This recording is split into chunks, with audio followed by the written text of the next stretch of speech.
તો એક સમયે નવસારીમાં હીરા ઉદ્યોગ ધમધમતો હતો, પરંતુ છેલ્લા કેટલાક સમયથી હીરા ઉદ્યોગને મંદીનું ગ્રહણ લાગ્યું છે, જેનું એક કારણ રશિયા યુક્રેન યુદ્ધ પણ માનવામાં આવે છે। હીરાના વેપારીઓને મંદીનો માર સહન કરવો પડી રહ્યો છે, જેની અસર હવે રત્ન કલાકારોને ભોગવવી પડી રહી છે। ક્યારેક કારીગરોને એક દિવસ કામ મળે છે તો બીજે દિવસે રજા, તો ક્યારેક 2 દિવસ રજા જેવો માહોલ હોય અને 2 દિવસ કામ મળે।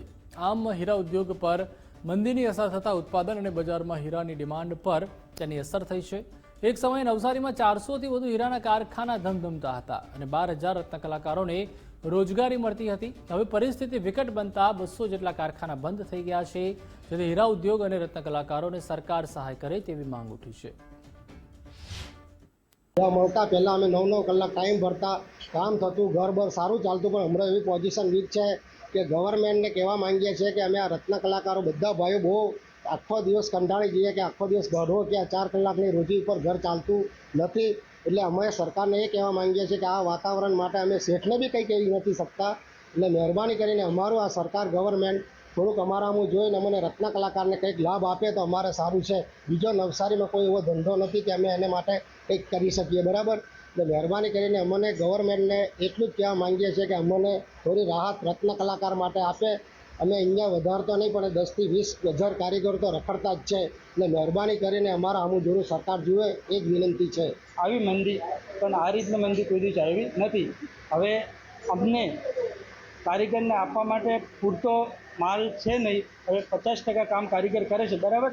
આમાંથી જો આવનો માલ રહ્યો તો હજી પણ કારીગરનો હાલત બહુ ખરાબ છે, બરાબર। એટલે કામ થતું નથી। આવી મોંઘવારીની અંદર કારીગર કેવી રીતના ટકે એ પરિસ્થિતિ સર્જાઈ છે, બરાબર।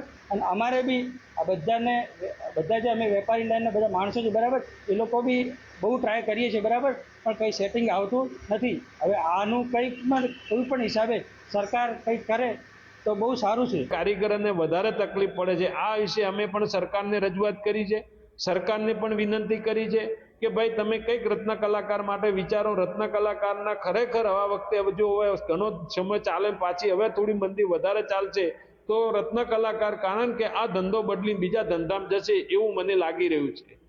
આજે નવસારીમાં 400થી 450 યુનિટ ચાલતા હતા, એની આજે પાકી કંઈ એવી માહિતી નથી, પણ આજે મારા ખ્યાલ પણ જે અંદાજ મૂકેના પણ અત્યારે 150 કારખાના બંધ થઈ ગયા છે, કારણ કે હજી કોઈના ચાલુ નથી થાય લોકોના। એના હિસાબે કારીગરોને વધારે તકલીફ પડે છે। આજે સરકારને પણ વિનંતી છે અને આ કારીગર માટે કંઈ ને કંઈ વિચારે અને કંઈક કારીગર માટે કંઈક એમનો વિચારે તો આ સમય નીકળી જશે। પાછું પણ મંદી વહેલા પૂરી થાય, તેજી આવે એવી પણ હું આશા રાખું છું।